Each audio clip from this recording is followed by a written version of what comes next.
History rarely moves in straight lines. It bends, twists, and reshapes itself around the choices of nations, sometimes through bold vision, sometimes through reckless missteps.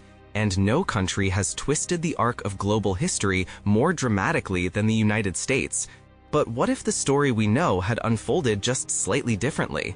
What if early victories, unexpected alliances, or subtle shifts in leadership had nudged America onto an entirely new path, one with far greater ambition and far deeper consequences? Before we step into that alternate timeline, we must understand the real one, the one we inherited. America declared its independence from Great Britain on July 4, 1776, an act that shattered the old order and set the colonies on a collision course with the world's strongest empire.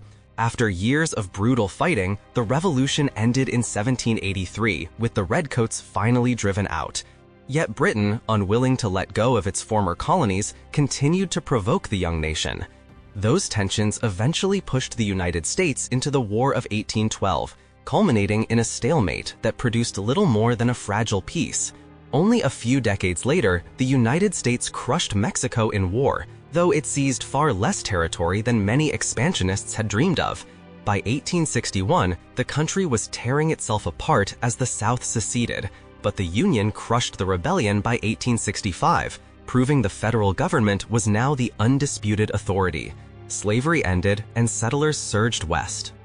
By the late 1800s, America stretched from one ocean to the other. At that point, the nation turned its back on the founders' isolationist ideals. Hawaii was annexed, war erupted with Spain, and the U.S. found itself ruling distant territories like the Philippines. The mask of neutrality finally dropped when America entered World War I alongside the Entente, losing more than 100,000 soldiers in a conflict far from home. And when the Great Depression hit, the collapse of the American economy dragged much of Europe down with it, opening the door for the rise of National Socialism in Germany. The United States regained strength by entering and eventually winning World War II, but victory came at a cost. The Soviet Union emerged as a superpower controlling half of Europe. To contain its new rival, the US formed NATO and began directly confronting communism across the globe, sending troops to Korea and Vietnam, while the Soviets armed insurgent movements everywhere they could. Meanwhile, racial inequality at home festered long after WWI ended, and many of the nation's industrial jobs gradually moved overseas. When the Soviet Union collapsed in 1991, the US had a rare opportunity to shape a peaceful global order, but instead chose to remain the world's sole hegemon, a position that today no longer seems guaranteed. America's story is messy, imperfect, and often contradictory, yet it remains, to many, the most successful nation on Earth. But imagine another path. In this alternate timeline, 1776 unfolds differently. American privateers strike Nova Scotian ports and shipping lanes so effectively that the region chooses to join the rebellion as the 14th colony. The revolution still ends in 1783, but Britain is forced to recognize independence for all 14 colonies, handing over nearly all territory west of the Mississippi and south of the Great Lakes. The U.S. flag is born with 14 stripes, not 13. In 1803, President Thomas Jefferson completes the Louisiana Purchase, expanding the nation even further. After America's success in the First Barbary War, Jefferson decides the time has come for a permanent standing army. During the Napoleonic Wars, Britain begins impressing American sailors, blocking U.S. trade with France and funneling weapons to native groups that attack frontier settlers. These provocations lead to the War of 1812. President Madison negotiates special trade deals with New England and promises new territories up to the St. Lawrence River, securing their militias and tapping into America's overwhelming population advantage, nearly 16-1. With Nova Scotia siding with the U.S., American forces choke off the St. Lawrence River, cutting British Canada off from the Empire. By July 1813, the war ends swiftly as Britain focuses on defeating Napoleon. The British public cares far more about events in Europe than distant colonial losses. Thanks to stronger leadership, a professional army, and sheer numbers, America wins decisively. Britain pays the United States $20 million and cedes all of continental North America. Loyalists flee across the globe, many to Australia. Jefferson's love of French ideals becomes mainstream, and James Monroe follows Madison into the presidency, ushering in the era of good feelings, where states' rights remain strong and the federal government stays small.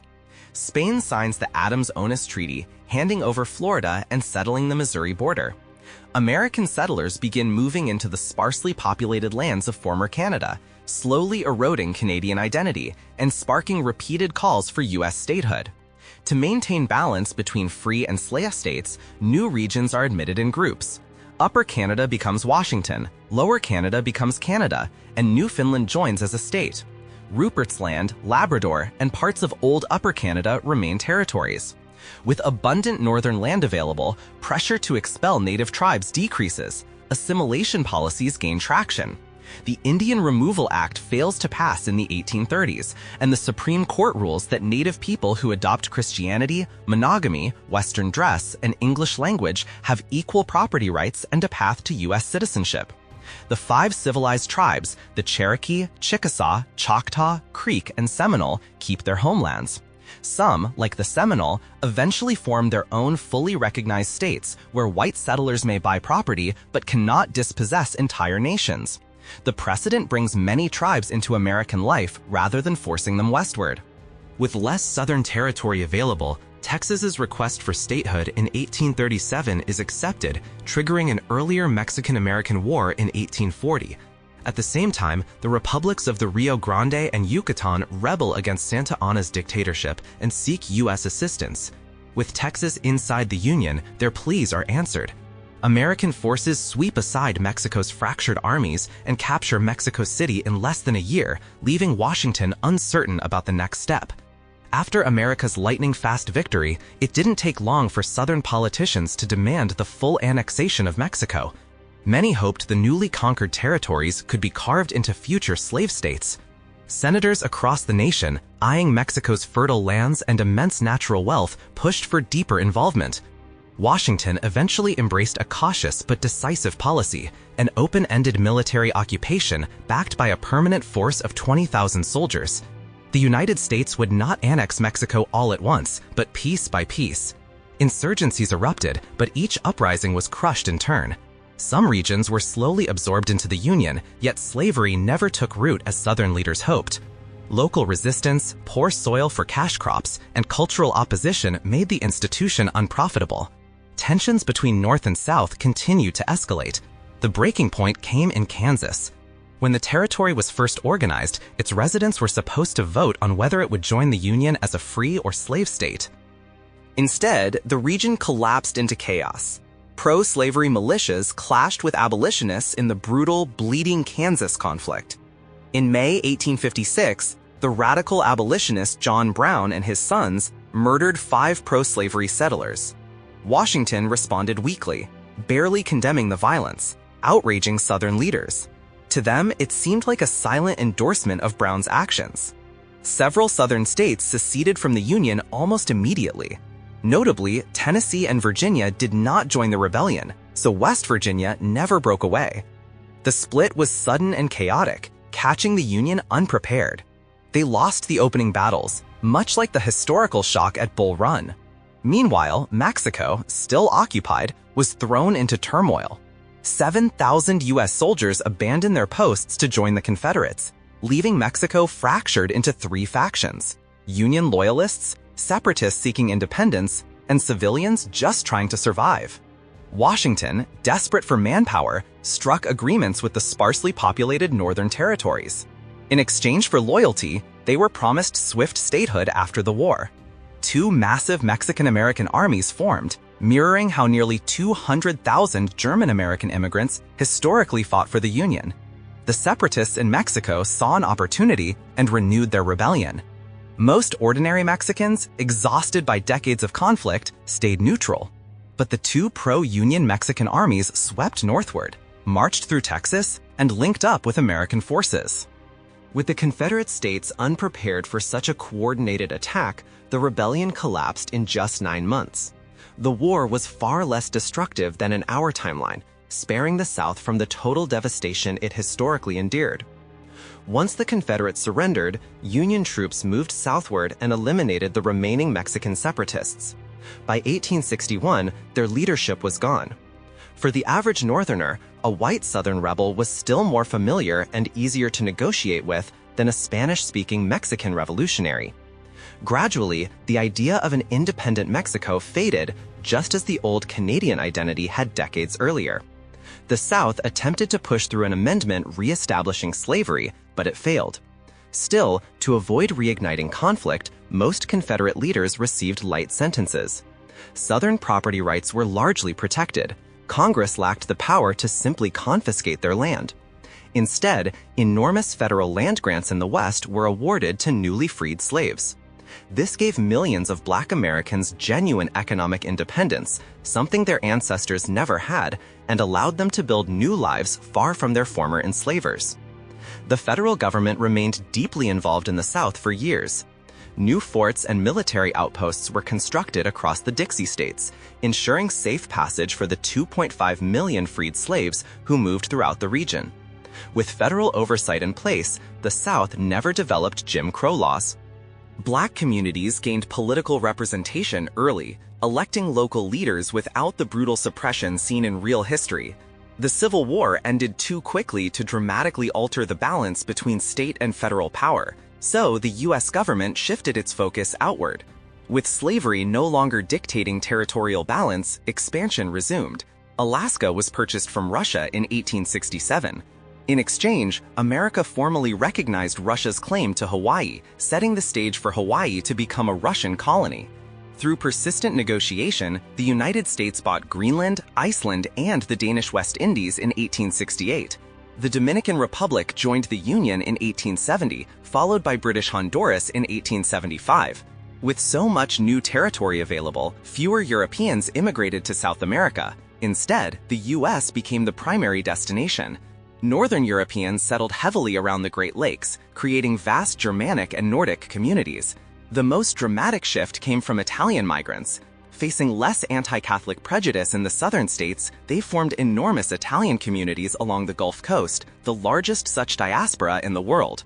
Because of the nation's rapid demographic changes, the Chinese Exclusion Act was never passed. Railroads developed under largely privatized companies, and Chinese immigrants contributed heavily to Western infrastructure. Many peaceful native tribes remained in their homelands through assimilation, though others resisted and were pushed onto reservations before eventually integrating into American society. Industrialization varied widely by region. The Gulf Coast, West Coast, and the river corridors along the Mississippi and Rio Grande became America's major industrial belts. Repeated gold rushes in California, Alaska, the Yukon, and even around Hudson Bay fueled explosive economic growth. Diplomatically, the U.S. forged deep ties with Colombia, which American leaders saw as a Southern sister. Both nations shared Republican ideals and histories of throwing off colonial rule. The Colombian peso was eventually backed by the U.S. dollar, and Colombia became the most stable country in South America. America's closest economic partner, however, was France. While relations with Britain normalized after 1812, French culture resonated more strongly in the U.S. Their alliance became so robust that France never withdrew from Egypt, maintaining control of the Suez region. By the 1880s, Mexico was fully pacified. Several generations had grown up as American citizens, embracing U.S. institutions and culture. Fears over cultural fragmentation led Congress to establish English as the nation's official language. Government documents, ballots, and signs across the continent were standardized. Mexican Americans began calling for expansion into Central America and got their chance during the wars of reunification in the 1880s. When chaos erupted across Central America, the U.S. Navy blockaded the region while the Army advanced to protect American interests. Several nations installed pro-U.S. governments and willingly joined the United States as territories, following the Dominican Republic's earlier example. By the 1890s, Colombia pushed southward and conquered Costa Rica, an expansion that had less to do with Bogotà's ambitions and far more to do with American industrialists eyeing a canal route through Nicaragua. A second Suez, but carved through Central America. The victory stirred a wave of pan-Latin pride across the region, making conflict with Spain nearly inevitable. For Mexican Americans, the coming Spanish-American War felt like the last chapter in a centuries-long struggle, a final purge of their former colonial rulers from the continent. The war unfolded almost like a larger echo of 1812, swift, decisive, and fueled by the Monroe Doctrine. Spain, already crumbling, fought mostly to avoid internal collapse. It failed. Puerto Rico and Cuba were annexed into the Union, while Spain's Pacific possessions were sold to France.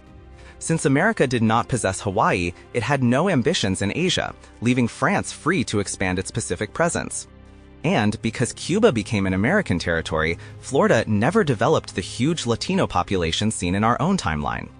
This explosive growth gave the United States an astonishing footprint, roughly 9.4 million square miles by the early 1900s, making it the world's largest nation by area. In 1905, the Nicaragua Canal opened and instantly became one of the most profitable ventures on Earth. Nicaragua entered the Union soon after, transforming overnight into one of the richest regions in the Americas. With continental borders essentially complete, America entered a new era of confident isolation. Assuming Europe's trajectory remains loosely similar, though that's far from guaranteed, the scramble for Africa shifts dramatically. France, buoyed by its close relationship with the US, holds Egypt.